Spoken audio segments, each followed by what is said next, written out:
una agradecimiento muy especial al doctor Omar, que como siempre es el responsable de que esto tenga éxito y que hoy se lució con las botanitas.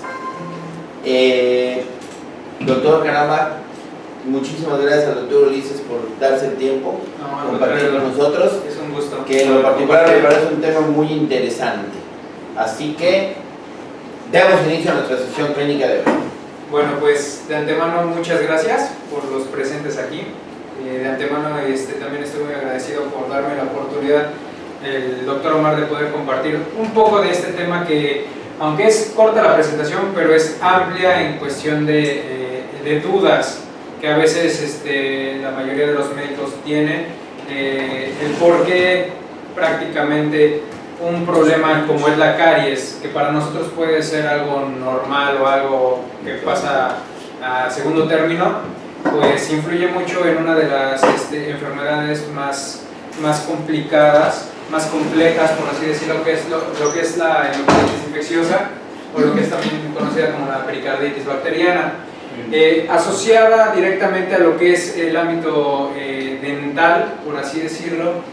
Una de las principales, bueno, vamos a empezar, perdón. A ver si se puede ver un poquito de vegetariano.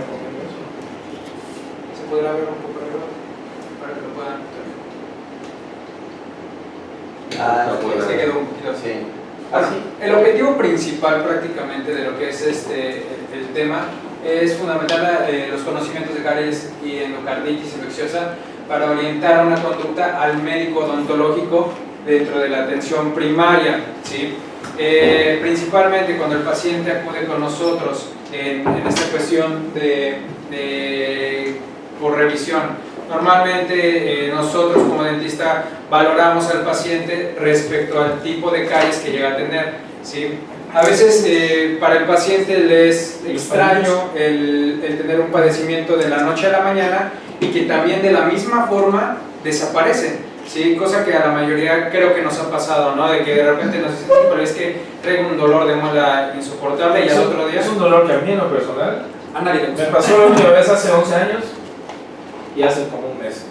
Yo me deprimo del dolor tan insoportable. Claro. Caigo en depresión. Es incapacitante el dolor. Pero una realidad es que también, así como aparece, desaparece. Y aquí es cuando nosotros debemos de intervenir, tanto en lo profesional, pero también influye mucho en el paciente. Si nosotros no tenemos esa cultura principalmente, porque ya nosotros lo manejamos incluso hasta como una cultura de ir al dentista y, por decir, hay personas que dicen, es que a mí no me lo inculcaron desde que yo tenía 8 años, ¿no? Hasta apenas ahora que comienzo a darme cuenta del padecimiento que tengo en boca, pues no ponen cartas sobre el asunto. Posteriormente, una realidad, sí, los tratamientos dentales son demasiado caros en algunos aspectos, lo tenemos bien entendido, cosa que hace 30 años, por así decirlo, cuando la odontología como tal empezaba a ser reconocida, ¿sí? Era algo que también influía mucho en las personas tanto de edad avanzada y en niños principalmente. ¿Por qué? Porque era prácticamente cuando un niño, por así decirlo, desarrollaba algún tipo de enfermedad que el padre no conocía, ¿sí? Y para ellos era de lo más normal y esperaban a que mudaran los dientes y pues vamos a ver qué sucede, ¿no? No es el hecho. El concepto es que es el de leche, ¿no? Ah, sí, claro. Es el de leche, no importa, es el de leche. No, y dicen, no, pues no importa, al fin y al cabo se le va a terminar cayendo, no va a pasar nada. Claro que sí influye, y demasiado. ¿Por qué? Porque prácticamente las raíces de los dientes temporales son reabsorbidas por el diente permanente. El diente permanente se nutre directamente de las raíces de los dientes temporales, y si en dado caso... no se preocupe, ahorita te aclaro si quiere. No, de los temporales, o sea, de los que se caen. ¿Tú piensas el hueso temporal? Es el temporal. No, ese sí se queda. Está en crecimiento, está en desarrollo, niña. Pero no. Aquí la cuestión es que al ser nutridos los dientes, en este caso permanentes por la raíz, si algún diente se ve afectado en los niños en lo que es su dentadura primaria, ¿sí? Llega a afectar directamente a lo que es ya prácticamente el diente permanente. Adelante. Sí, Sí afecta al diente permanente. Sí, claro. Ese concepto Eso es sí. bien importante Eso que afecta, no lo olvidemos. eso afecta al diente permanente, ya que si se ve afectada la raíz como tal, o en este caso también llega a haber algún tipo de infección durante su desarrollo del diente, esto sí me afecta directamente a lo que es el diente permanente. ¿Alguna pregunta? Ok. Vasos, copas, apúntense. Vasos, copitas, botanitas, chicos. Ok, Palillos. ¿Qué es la M? Perdón, microorganismos. Descripción.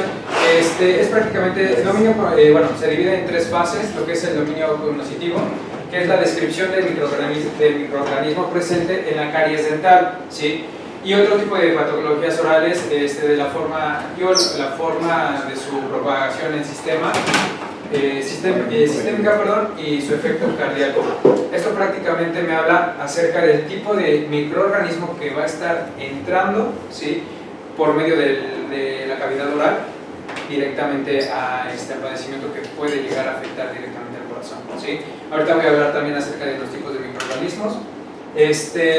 Existe también lo que es el dominio psicomotor, que es el aplicar la información adquirida en la mejora de nuestra conducta médica cuando estamos presentes frente a este caso. A veces nosotros no tenemos, no tenemos el conocimiento al 100% de lo que podría ocurrir en un padecimiento que, algún paciente pueda llegar a tener. Para nosotros es muy fácil a lo mejor el examinar la cavidad oral y de ahí desarrollar una serie de diagnósticos. Pero ¿cuál va a ser el que prácticamente va a poder ser al 100% el certero? Una, principalmente a la infección clínica, la segunda es la sintomatología del paciente y la tercera ya son pruebas, en este caso, que podrían ayudarnos, como son el aparato de rayos X o la toma de radiografías. Y de ahí hasta que prácticamente el dentista como tal abre la cavidad, ¿sí? Ahí es cuando podemos ya valorar al 100% si hay una afectación directamente ya en toda la estructura del diente o únicamente en la estructura coronal, ¿sí? Ahí nosotros podemos hacer ese tipo de valoración. Como les comento, también ver qué tiempo es el que ya tiene prácticamente el paciente con este tipo de problema, ¿sí? En donde también nosotros valoramos el tipo de cavidad, ahorita también se las voy a mencionar, y el pronóstico que podría ser ya sea reservado o si podría ser exitoso el tratamiento o definitivamente no. Por último tenemos lo que es el dominio efectivo, que es desarrollar los conductos en atención primaria para efectivizar el diagnóstico y tratamiento ante el caso de un paciente con presencia de multicaries, discriminando lo más importante de lo urgente, ¿ok? Aquí es muy importante también siempre desde un principio saber si va a ser un paciente apto para dicho tratamiento, porque a veces llega a ocurrir de que hay alguna complicación durante el tratamiento. Se hace saber al paciente que podría ser únicamente una caries de grado 1, ahorita les voy a explicar los tipos de caries, y en el cual de repente pues se nos sale de las manos y también es algo muy común, o sea, no es algo que nosotros sepamos al 100%. Entonces durante los tratamientos es muy importante en primer lugar diagnosticar, saber qué tipo de tratamiento va a ser el mejor para el paciente y si va a ser benéfico o no. ¿Le damos la siguiente, por favor? Bueno, respecto a la clasificación, esta se realizó en 1903 con la clasificación de Scott-Muller, que clasifica lo que es prácticamente a lo hemolítico, los viridians, lo que son los microorganismos hemolíticos, viridians y no hemolíticos. Dentro de los hemolíticos se presenta lo que es un halo de hemólisis alrededor de las colonias, ¿sí? Los viridians se determina un halo verdoso de hemólisis incompleta. Estuve investigando un poco acerca de cómo podría ser la imagen. Esto fue lo más cercano a lo que pude relacionarlo. Lo que es el viridians se ve de una forma de halo verdoso con una hemólisis incompleta, que vendría siendo esta parte de aquí. Los no hemolíticos se modifican. No se modifica lo que es el núcleo, prácticamente lo que es la membrana. Dentro de esta parte podemos ver prácticamente aquí una combinación de lo que sería lo viridians y la parte que no se modifica por dentro de lo que es el núcleo, únicamente se ve separado como tal la bacteria, ¿sí? Y los hemolíticos, que son los que producen un halo de hemólisis alrededor de las colonias. Estas prácticamente vendrían siendo las colonias con el halo que se presenta, que es la zona blanca, dentro de un... Perdón. Sí, estoy viendo que de los cultivos que tienes, el que es agar sangre, que es en donde se demuestra la hemólisis, ¿verdad? Es el que está ahí arriba, que está en rojito. ajá. Ese rojito es la sangre que está en el... Dentro de lo que sería el cultivo. Ok, ahí en esa misma placa tiene un sembrado que se hizo así como Que se hizo como un zigzag. que ese que está en zigzag, si te das cuenta, no tiene un halo. No, Eso no es no hemolítico. Ese es el no hemolítico. ese sería el Ok. En cambio, el otro que estabas tú señalando que en el centro de la muestra, este de aquí, bueno, eso es una colonia. una colonia de bacterias. Una colonia y tiene todo alrededor que se comió la sangre, Ok, y ese sí es hemolítico, el que está ahí. El otro que estaba señalando es el que está abajito del hemolítico, ese. Este de aquí. O sea que aquí en ese mismo que podemos esa misma encontrar caja de Petri tres. sembraron los tres, ¿de acuerdo? Ok, Sembraron los tres. Hay otros tipos de cultivos que hacen los laboratoristas muy padres, pero el más típico para demostrarse un estreptococo, que son las bacterias que estás ahí sí, explicándonos. que son las que vamos a Si esos estreptococos son o no hemolíticos, se hace con esa plaquita que es la buena. La buena es la que está ahí La que está arriba, aquí, que esta de es aquí arriba. agar sangre, Ok. en la que se ve en uno de ellos cómo se comió la sangre, que es un halo de hemólisis, que desapareció la sangre, y la otra que no tiene, y la otra que medio tiene, ¿no? Ok. Perfecto, muchas gracias por el apoyo. Perdón, ¿Otro? Es que un ataque de cosa. ok, la siguiente, por favor. La de Brown, prácticamente reconocida en 1915, me parece, 1919, perdón. Igual ya la clasifica en lo que son las viridians, que se les denomina como alfa hemolíticas, lo que son los hemolíticos, que son los beta hemolíticos, que existen de 18 grupos, que va de la A la T. Y lo que se producen, los que no se producen en hemodiálisis, que son los gamma hemolíticos. Esta no sé si sea correcto. Sí, está padre. Está padre. Ve cómo quedó limpiecita de sangre el primer cultivo, o sea que ya perdió lo rojo, ¿no? Los famosos beta hemolíticos son los de cuando alguien le da fiebre reumática o complicaciones graves de las infecciones de la garganta. Dice, no, pues te saliste con un beta hemolítico, ¿cómo no vas a estar así de malo? Cuando es alfa hemólisis es medianón, como es el que está en medio, se ve turbio todavía y un halo, como dijiste tú, medio verdosón, En toda esta sí, zona. de sangre medio digerida, porque la sangre así se digiere. Primero se hace verde y luego está la gamma hemólisis, que no le hizo nada, nada más está las bacterias crecieron pero no se comieron. No se Esa está bien buena también. Ok, al final si quiere, bueno, si gustan, pues podemos darle ahí. ¿No? Taller de microbiología para el doctor Medina Mireles. Padre. Sí, ya está perfecto. Está muy padre. Siguiente. Ay, es que como que se... ¿Por qué Sí, ¿cuál era su materia? Me faltó poner enviar hacia atrás. Herramientas de la imagen. Señala la imagen. Una lana temblando. Señala la imagen. Selecciona la imagen. Selecciona. Ya, ahora vete ahí. Herramientas de imagen, arriba, en anaranjado. Arriba, hasta arriba. Hasta arriba. Ahí dale clic. Ahora busca donde dice enviar hacia el fondo. Allá, enviar al fondo. Más acá, ahí, la de abajo. La de abajo. ¿Qué hace? Ahí es. Ya. Dale clic, ya. Enviar al fondo. Ya está. Ya quedó. Bueno, la endocarditis infecciosa es la afectación microbiana del endotelio cardíaco. Voy a darles nada más así como un pequeño resumen para enfocarnos más a lo que es el área dental. Esto es una pequeña introducción únicamente. La lesión principal es en la vegetación que puede ubicarse en el aparato valvular o comprometer otro sector del endocardio. Aquí en la imagen nos puede mostrar en dónde es la afectación prácticamente y dónde llega la bacteria a lo que son las válvulas aórticas. Las válvulas. Los agentes causantes principalmente son las bacterias en un 90% y los hongos en un 10%.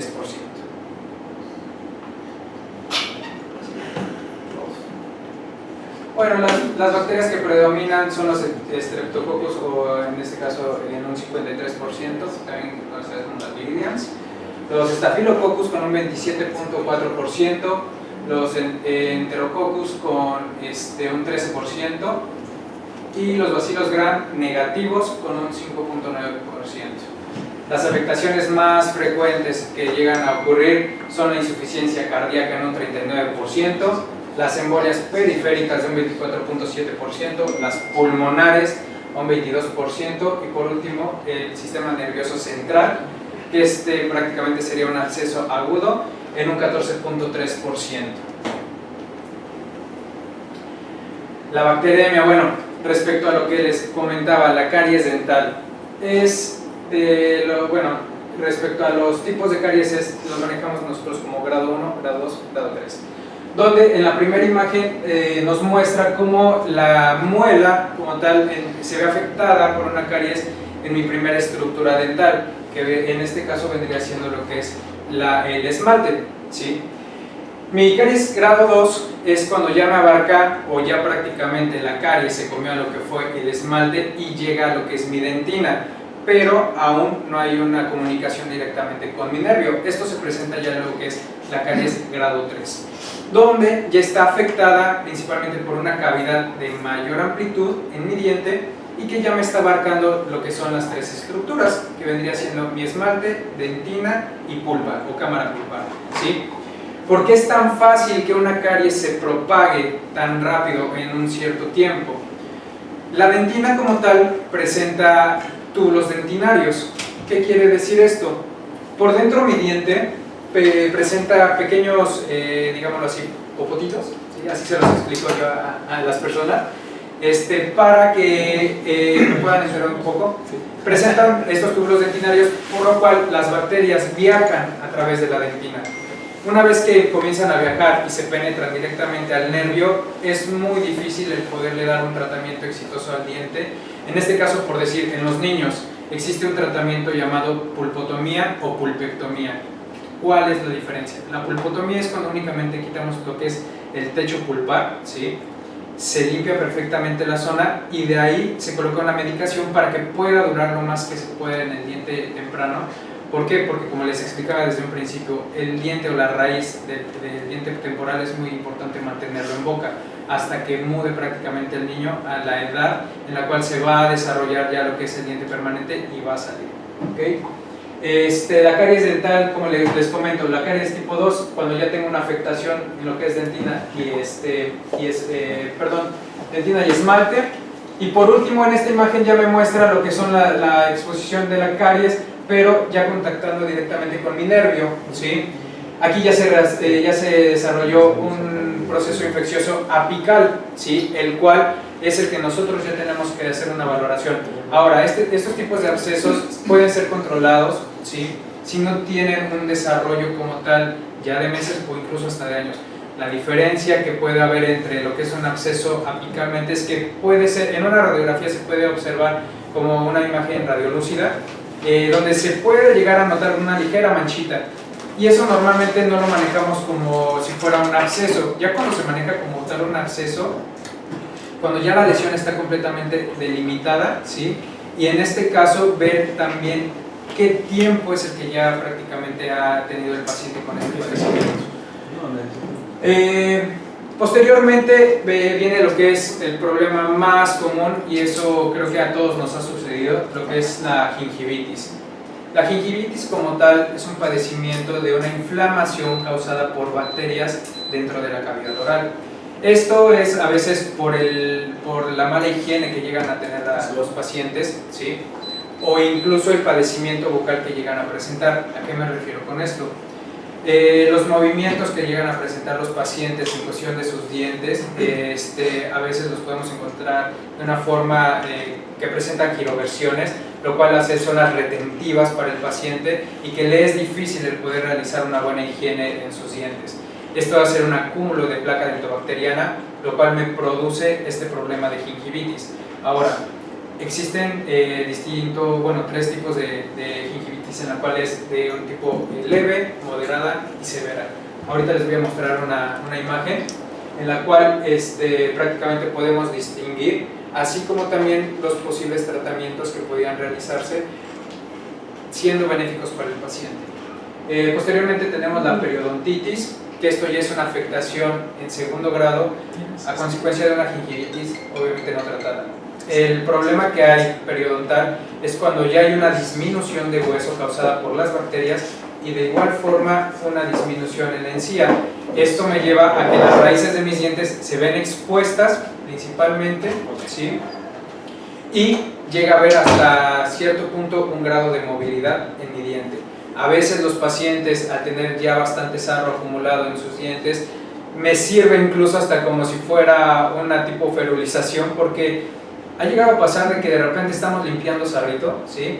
Y el paciente no presentaba movilidad. Quitamos el sarro y de repente el diente está así como bailando dentro de su alveolo.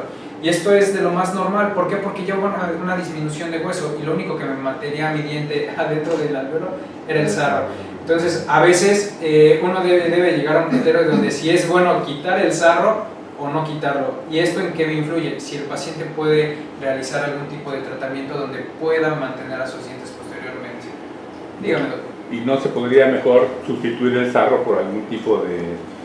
Es complicado, la verdad. Eso ya tendría que ser con un tipo de cirugía donde se colocan mallas, sí podría ser. La cuestión aquí, como le comento, la cuestión es el... No, pero me refiero, no creo que nadie diga, pues déjeme mi sarro. Es que no, aunque no lo creo. Bueno, a mí me llegó a pasar, le voy a ser muy honesto, le hago el comentario porque en la universidad me llegó un paciente con una enfermedad periodontal muy severa, donde, o sea, nosotros al estarle haciendo la historia clínica, se acerca el doctor especialista, en este caso un perio, y me dice, ¿sabes qué, Ulises? Yo sé que lo vas a rehabilitar, lo quieres rehabilitar, pero el problema ¿cuál va a ser? Tú le quitas al paciente el sarro en este momento y se ve con una movilidad tremenda. Aparte de que va a presentar una sensibilidad bastante severa. ¿Por qué? Porque el sarro también hasta cierto punto está ayudando a mantener al diente, pero también darle una protección. Nosotros quitamos el sarro y lo primero que se ve expuesto pues es la raíz. Entonces la raíz, al estar tan cerca de lo que es mi nervio, me produce ese segundo problema. Ya no tengo ahora solamente un problema, ahora tengo dos, ¿sí? Donde pues, como le digo, a veces sí es un tratamiento en el cual sabemos que no va a ser exitoso al 100%.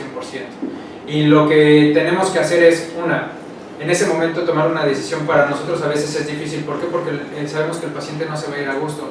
Pero la segunda también es únicamente realizarle extracciones y realizar algún tipo de prótesis, ya sea en este caso puede ser rehabilitado protésicamente con implantes o únicamente con prótesis removible. Entonces eso ya se le hace saber al paciente cuáles son los beneficios y los riesgos que podría tener durante el tratamiento y si el paciente lo puede hacer. No hay así como... Y bueno, ya meternos un poco más a zonas especializadas como podría ser, como le comento, la colocación probablemente de hueso, o si no, lo que son las... Dígame. Claro, a lo mejor no estoy de acuerdo en lo que tú expones respecto a dejar el sarro. Primero que nada sabemos que el sarro no es el que provoca la pérdida de hueso. Como tal, lo que provoca la pérdida de hueso es tanto la placa y el tipo de bacterias que se acumulan a ese nivel, a nivel de encía, a nivel de surco gingival, encía libre, adherida. Como tal, el sarro no es ningún elemento el cual provoque la pérdida de hueso. En mi opinión personal, y con todo respeto hacia el doctor, no dejaría a un paciente con sarro, porque ¿qué es lo que va a pasar? Se va a seguir incrementando lo que es la pérdida de hueso, ¿okay? Ya sea más lento, más rápido, pero la pérdida se va a seguir dando. Yo en mi caso lo que haría sería hacer la remoción del sarro, puedes poner inclusive algún tipo de férula, una que se llama split, la que ocupan para periodoncia. De hecho es un tipo de férula muy delgado, tú lo tocas y se puede deshacer. Y cuando tú lo pones en boca con un tipo de resina que es fluida, especial para ese tipo de medicamentos, si lo puedes decir, entonces se pone muy rígido. Esa sería mi opinión muy Claro, particular. aquí sí, claro, y es respetable, o sea, cada quien realiza el trabajo como... Un segundo. Sí. Disculpe que me interrumpa. Tal vez la pregunta del doctor fue enfocada en la decisión de tomar el paciente, decir, déjame el sarro, no quiero que se muevan los dientes. Si ese fue su enfoque, su pregunta que estaba realizando. No, o sea, yo lo que, más bien, yo pensé que si le dejas el sarro, pues estás dejándole una de las cosas que cubren Claro. el problema, ¿no? Ujú. Eso es como decir, ay, allá adentro tiene un forúnculo lleno de pus. No, pues no se lo voy a abrir, ¿no? Mejor le voy a poner encima una cataplasma de algo para que no se le huela tan feo. Y ahí se quede adentro aquello, pero por fuera yo no lo vea. Porque si lo abro le va a doler. Y luego se va a ir con la herida abierta y eso le va a molestar. Tú dices, ¿sabes? Hay veces en que los remedios, como bien dice el doctor, Sí, pues, son a veces peores que la No, pero enfermedad hay unos en el tratamientos que momento, son ¿no? más efectivos que la situación de dejar el sarro. Por ejemplo, en mi campo de la ortodoncia, sí puedes accesar a tratamientos periodontales con esa membrana que dice el doctor, pero algo así rápido y efectivo, ponle una férula ortodóntica. Ponle una lámina de ortodoncia, ya existen unas férulas prefabricadas, y lo colocas, claro, con previo aviso, que en el momento que vas a, si te quita el sarro, pero te pongo una férula, y también es temporal. Claro, Eso no esa es la garantiza, información, ¿no? esta no garantiza que se te vaya a quedar el diente ahí permanentemente. Tal vez le digas, ¿sabes qué? Vas a someterte a un tratamiento de rehabilitación total y mientras estoy en un pan. Es algo paliativo. ¿Sí? Ahora esto, Pero puede salvar el diente, se puede salvar. No necesariamente. O sea, es que eso sucede. No O sea, necesariamente. son los casos que el paciente ve, dice, es que me dejaron peor de lo que estaba. O sea, Exacto. en su ignorancia no entiende y el sarro le va a provocar mayor Se distorsión. me ha tocado en estos días quitar sarro y le digo, ¿sabes qué? O me traen digo, pacientes y nos dicen, ¿sabes qué? Te lo voy a quitar, pero no me reclames si están flojos los dientes, porque lo que mantenía de cierta manera móvil, inmóvil, era tu sarro. Ahora te lo quito y no quiero que me digas, es que desde que me quitó el sarro, doctor, se me movieron los dientes. algo me hizo. O tiene No, sensibilidad. ahí la explicación es muy y es importante. a lo que voy, o sea, aquí el punto no es decir que es efectivo el dejar el sarro. No, obviamente no, porque yo sé de antemano que es un padecimiento que, vamos, le está trayendo consecuencias a mi paciente. Esto Yo- favorece la endocarditis en la persona de sarro. Sí. absolutamente. Se sigue Sí. propagando lo que es Sí, sí, la claro. absorción del hueso, porque es un, digamos que el sarro es un Uno de los factores causantes. causante de que se esté dando la pérdida del hueso. Exactamente. Y es, digo, como le comento, ¿Tiene son bacterias del sarro? Sí. No, como tal el sarro no. La verdad que no bacteria. O sea, Favorece la pulmonación. el tipo de bacterias que se adosa a la placa bacteriana es lo que produce la pérdida de hueso. Como tal, el sarro no es un agente causal de la pérdida de hueso, es la placa. No, lo que hace el sarro es ir sustituyendo, por así decirlo, la pérdida de hueso existente. Eso es lo que hace el sarro prácticamente. ¿Sí? Aquí Puede haber como lo gente dice el con doctor. sarro y sin pérdida de ¿Perdón? hueso. Puede haber gente que tenga sarro y no pérdida de hueso. Ah, claro, o sea, sí, la mayoría de nosotros, la verdad, tenemos sarro y no tenemos pérdida de hueso. O sea, sí influye mucho también desde en los hábitos alimenticios del paciente. Depende de cuánto tiempo andas con el sarro. Sí, Es que sí, claro. es algo Porque, Los hábitos. porque los también hábitos. eso es muy efímero. Porque hay paciente que recibimos que trae sarro, por ejemplo, en mi caso, de una cita a otra, porque trae zapatos de ortodoncia, también te influye mucho el pH, etcétera, etcétera. Muchos factores influyen. Con permiso. Puedes aparecer con sarro de una cita a otra, pero no necesariamente significa pérdida de hueso. Al contrario, traes una enfermedad periodontal, como bien lo maneja el doctor, y traes sarro y automáticamente tienes pérdida no solo de hueso, también de encía y de otros tejidos subyacentes. El cuerpo humano es tan inteligente, imagino que pues, Hay de todos, ¿eh? Sí. Bueno, hay excepciones, ¿verdad? Como siempre, hay una excepción a la regla. Mano. ¿Qué pasa? Como dice el doctor, puede que hay pacientes que tienen mayor predisposición a acumular sarro. Pero ¿qué pasa cuando un paciente tiene sarro y deja pasar un mes, 2 meses? El cuerpo humano es tan maravilloso que la encía en un modo de protección, se empieza a retraer. Dices, oye, pues esto yo no lo reconozco. ¿Y qué pasa? Se empieza a retraer y es cuando el paciente dice, oye, mis dientes crecieron. No crecieron, claro. Sí. ¿Qué pasó? La encía migró Sí, claro. y se expone más diente, ¿no? Y eso es lo que hace que el paciente tenga Sí. la percepción de que, mi diente creció. ¿Y qué pasa? Una vez que se afecta encía libre, encía adherida, ¿qué sigue? Hueso.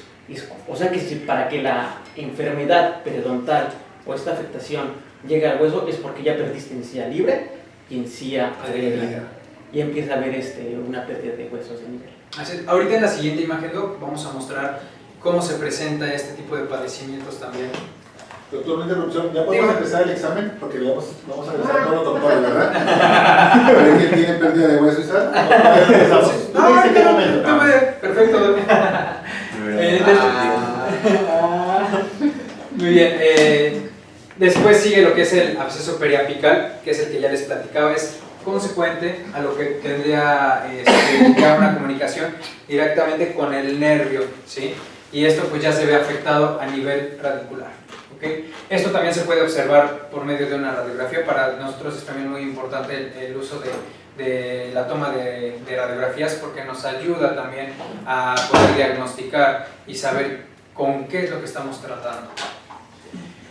Lo que es la pericoronitis, bueno, la pericoronitis prácticamente es un padecimiento también muy común entre la edad de, en niños se puede presentar, en adultos ¿cómo se presenta? Por presencia de terceros molares. Esto es prácticamente cuando la encía cubre ligeramente o porción de lo que es mi diente, ¿sí? Y esto forma una bolsa periodontal, ¿ok?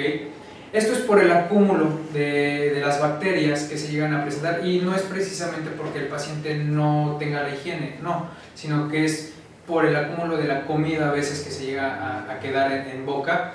Y esto en niños es muy común entre la edad de los 6 años, cuando está erupcionando lo que es el primer molar. En pacientes, como les comento, de los 16, 17 años a la edad, no sé, puede ser hasta los 23, 24 años, que es lo más común en el cual se llega a erupcionar los terceros molares. Hay quienes hasta los 40 años dicen, no, pues nunca me salieron, ¿no? Y ahí están, nada más.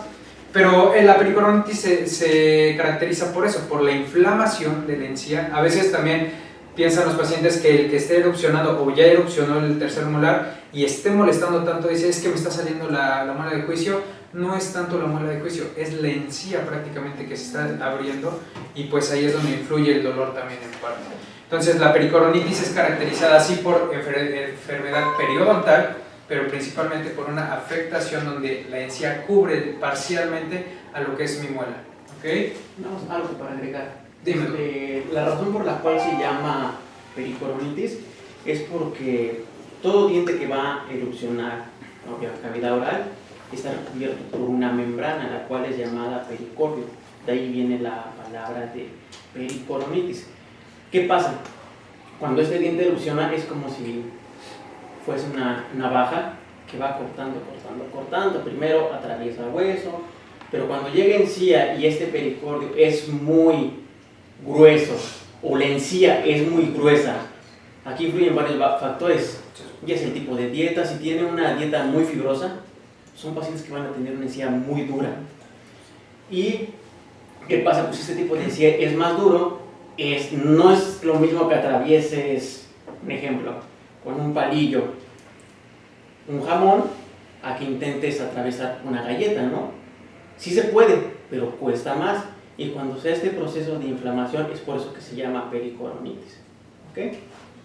Gracias, doctor. Sí. En otro término tenemos lo que es los perimplantes, perimplantitis.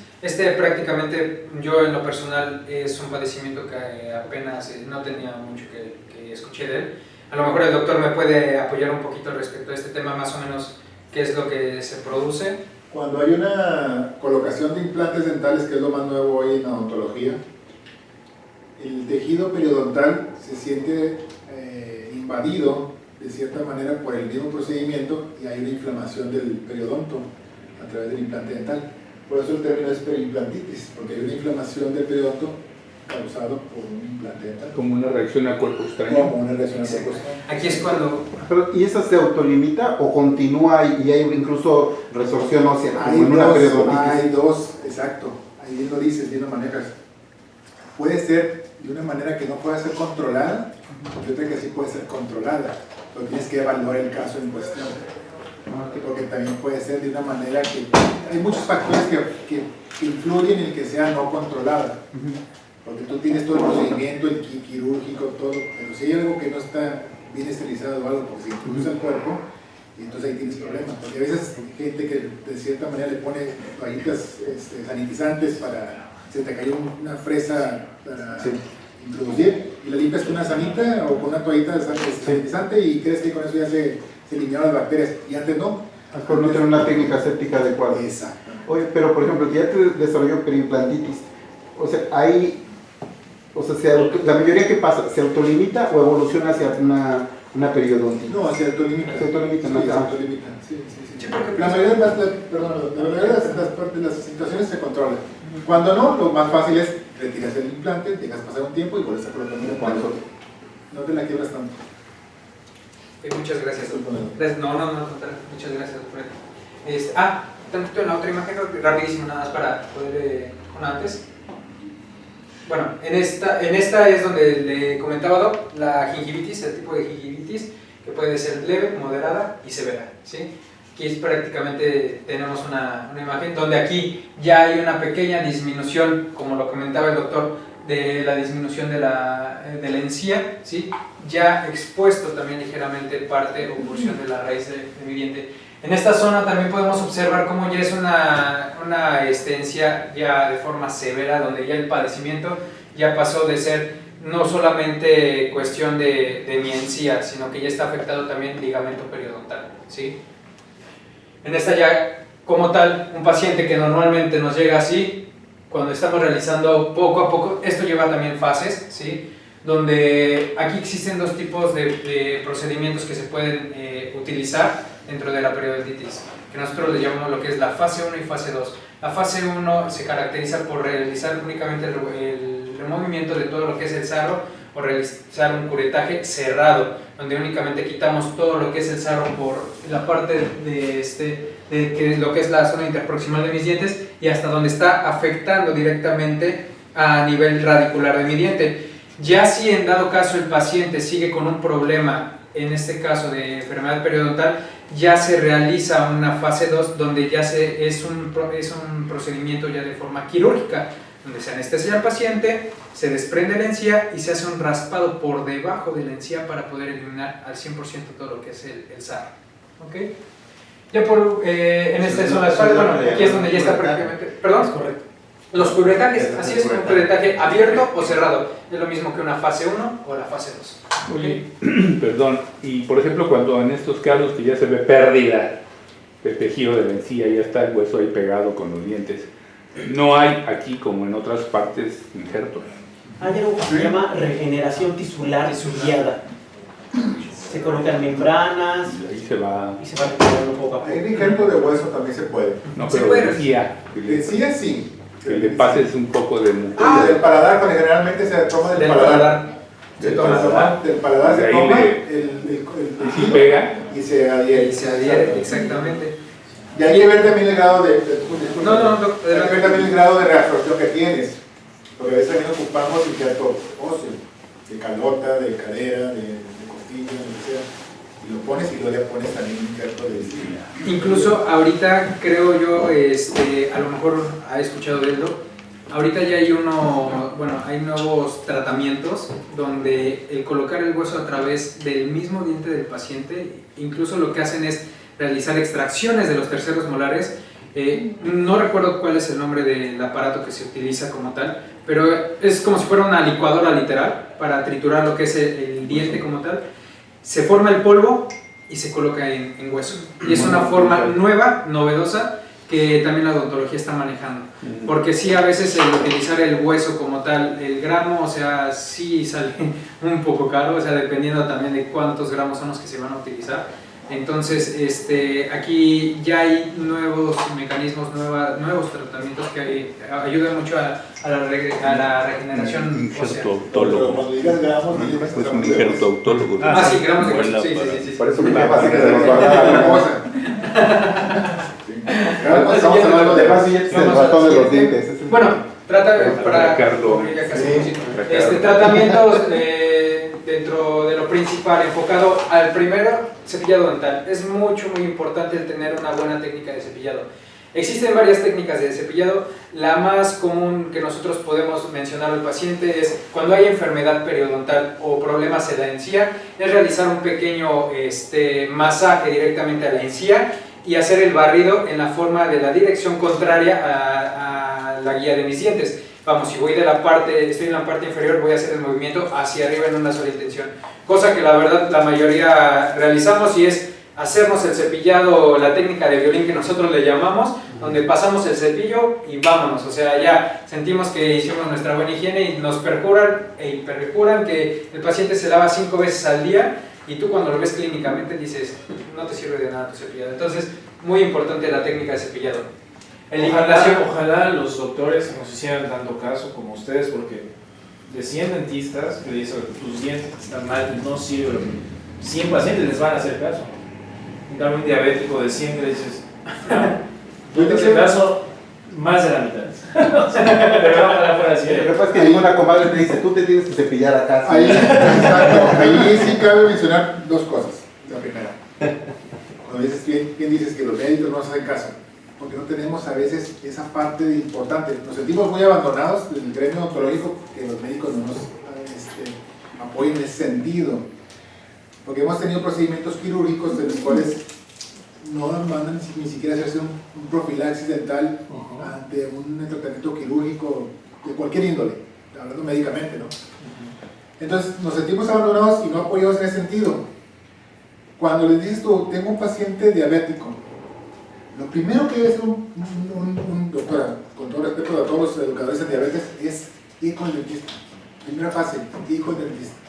¿Por qué? Porque es importante y es vital el cuidado que se le dé a tus dientes y a tus encías, porque es una parte fundamental de la masticación. Y número 2, ya para finalizar mi participación, esto es para las botanas, no para los dientes. Y la mayoría lo usamos para los dientes. Entonces, esto es un factor de riesgo y no es necesariamente lo que presente sarro y bacterias en la boca. El puro trauma que te causa meterte o introducirte este palillo en tu encía causa recesión, y no necesariamente tienes que tener bacterias, porque es un Y el hilo de entrada se llama. Ah, no, el hilo dental, obviamente sí es. por la mercadotecnia te dice que es para eso. Es un mondadientes. Esos son mondadientes, son picadientes. Entonces es equivalente a los Q-tips que se usan para meter Los otorrinos te van a decir lo mismo. ¿Para qué lo hacen los Q-tips? Para que te los metas al oído. Y dicen los otorrinos, lo único que te puedes meter al oído son los codos. Los codos, sí.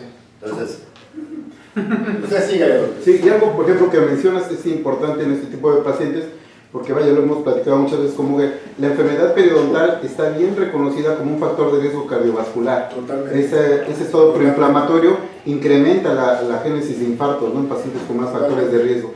Y parecería que algo Tan común, simple. no tan simple porque es bastante complejo, tan Sí. común o tan frecuente como eso, pudiera dar lugar a tantos problemas que vemos frecuentemente, ¿no? Claro, inclusive, a lo mejor nada más es mencionarlo superficialmente para no desviarnos. Inclusive los pacientes que tienen algún tipo de enfermedad periodontal, refiriéndonos a las féminas, está relacionado con riesgo de aborto, el tener algún tipo de enfermedad periodontal, por el tipo de bacterias que causan. Son Oye, un agente hablando causal del- para provocar un aborto. del cepillado, ¿no? Porque alguna vez uno a veces dice, no, pues le van a pasar, doctor, lo van a pasar a que le enseñen el cepillado dental. Dice uno, pues, ¿qué te pasa? Eso es para los niños. No, cálmate, que es no es nada fácil. O sea que te dice 4 cepilladas a cada diente, son 16. 4 por delante a cada diente, de arriba hacia abajo, así. luego 4 Por dentro. y luego 4 a cada diente de la de abajo y 4 a cada... Sí es cierto, cuando terminas sientes así, su madre, nunca había sentido tan lisito los dientes. Pero la mano hasta te duele, ¿no? y dejas lleno de pasta de dientes todo, porque avientas pasta de dientes para todos lados. Y estarle haciendo así, porque dicen, no es así, es así. Entonces dices, bueno, lo voy a hacer como me dijo este cuate, se tomó la molestia de enseñarme, lo voy a hacer tal cual. Créeme que no está nada fácil. Yo veo otros. Ya basta. No nos lleva ni un minuto cuando ya decimos, ya estuvo, ¿no? Ya dicen de hacer. O sea, antes se cepillaba los dientes en un anuncio. No, voy en el anuncio. No, ahorita te avientas medio capítulo. Y bueno, y por último también, o sea, para concluir el punto del aseo bucal, ¿quién, la mayoría, realiza un lavado de lengua? Honestamente. Mi cepillo tiene lavado de lenguas. Ok, perfecto. A ver, vamos a vencer. A ver si es cierto. A ver quién tiene esa burra, un poco de esa burra. No, sí bien importante, porque esto a veces piensa que uno que al realizar ya el aseo bucal con la pura técnica de cepillado es ya al 100%. Claro que no. Las bacterias se encuentran todavía en lo que es lengua, ¿sí? Y es bien importante realizar un barrido al 100%, y sí les digo al 100%, ¿por qué? Porque la placa se realiza en segundos, ¿sí? Y nosotros realizamos una limpieza con la misma lengua que se llama autoclisis, ¿sí? Esta autoclisis prácticamente es pasar la lengua por la superficie de nuestros dientes. Entonces, al realizar esta limpieza con el cepillo bucal, pero no realizo la limpieza con mi lengua, es como si no hubiera hecho una limpieza al 100%. Entonces, bien importante eso nada más. Y el lavado del cepillo también, muy importante, porque todas las bacterias se quedan. Hablando de la lengua, para ustedes como odontólogos, ¿una lengua verde es igual a mala limpieza o infección micótica? Lengua verde. La lengua verde, pues, Se chupó una La mina de limón. Shrek. Se comió a Samir. pues, como tal, o sea, aquí tendría, bueno, ya se va a realizar el laboratorio cultivo para ver qué tipo de bacteria es la que se está encontrando. Ajá. A veces también, por decir un ejemplo, la cándida. La candidiasis es una de las principales bacterias en este caso que me pueden dar un diagnóstico para saber si el paciente puede padecer de VIH, ¿sí? No podemos tampoco agarrar, y si yo veo una lengua completamente blanca en el paciente y le digo, no, ¿qué crees? ¿Tienes candidiasis? No, hombre, o sea, es lo peor que yo puedo hacer. Primero realizo un cultivo para saber de qué tipo de bacteria es la que estoy encontrando, ¿sí? Porque sabemos de antemano pues que existen patologías que pueden llegar a ser ahí en un diagnóstico que no te da el 100% y que, obvio, bajo cultivos es cuando podemos descartar ya prácticamente si es algún tipo de bacteria o si es algún tipo de hongo, en este caso la cándida, ¿sí? Porque es muy común el poderla confundir con lo que es la saburra, ¿sí? Y tú le ves demasiada placa al paciente y dices, no, tiene cándida, o sea, no, mejor ni lo toco, ¿no? Y no, claro que no, a lo mejor es porque simplemente no tiene el hábito de lavarse o asearse la lengua, ¿no? Entonces hay que ser muy cautelosos en ese aspecto. No sé si haya podido responder claramente eso. Sí. Ok, Sí, perfecto. Y bueno, esto ya es prácticamente ya para concluirlo. Los tratamientos, lo que son pacientes que no pueden ingerir medicamento, bueno, creo que se saltó una. Prevención, bueno, el régimen por la vía oral con fármacos, utilizamos lo que son, ya cuando el paciente presenta este tipo de padecimiento, la amoxicilina, se utilizan 3 gramos, si hay algún tipo de criterio, aquí me gustaría también que a lo mejor me ampliaran un poco, si en dado caso está mala información o si sí está bien, la amoxicilina de 3 gramos 1 hora antes del procedimiento que se vaya a realizar, y posteriormente a esto se hace una segunda dosis 6 horas después de la dosis inicial, ya continuando con 1.5 gramos. Posteriormente, en pacientes alérgicos a la penicilina utilizamos lo que es la eritromicina o la clindamicina, sea de 800 miligramos y 300 miligramos, el mismo procedimiento. Posteriormente, a las 6 horas de la toma, se realiza a la mitad de la dosis. Así en todo. Pacientes que no pueden ingerir medicamentos, bueno, está la forma intramuscular o intravenosa, de 2 miligramos que sería la ampicilina, y 30 minutos antes de la técnica. Y posteriormente una dosis 6 horas después de la primera aplicación. Pacientes alérgicos a la penicilina, utilizamos nuevamente lo que es la clindamicina, ¿sí? Esto es de forma endovenosa de 300 miligramos 30 minutos antes del tratamiento y posteriormente bajamos a la mitad de la dosis cada 6 horas. Y bueno, sería todo. Muchas gracias. No sé si tienen alguna duda acerca del tema como tal. Yo nada más tenía la pregunta de, o sea,